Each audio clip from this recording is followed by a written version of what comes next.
What is the one thing that makes Satan happier than anything else? Is it stealing? Is it drinking? Or maybe not praying?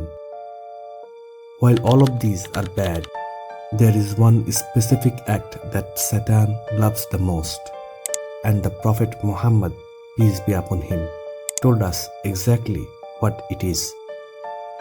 In a famous hadith found in Sahih Muslim, the Prophet gives us a glimpse into the world of the unseen. He said that Iblis Shaitan places his throne upon the water.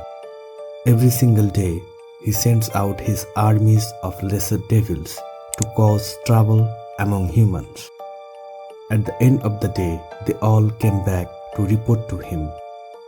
One devil comes forward and says, "I did not leave that person until he said something bad." Shaitan replies, "You have done nothing special." Another one comes and says, "I made him steal money." Satan again says, "You have done nothing." To Satan, these are small wins. He wants something that destroys the foundation of the community. Finally, a devil comes forward and says, "I did not leave him until I separated him from his wife."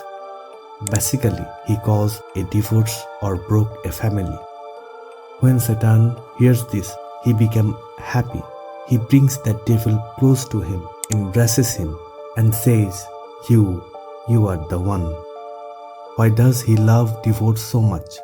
Because when you break a family, you break the children, and eventually you break the whole society. So the next time you get into a small argument with your spouse or family member, remember, don't let Satan win his favorite prize. Stay patient, forgive often, and protect your home.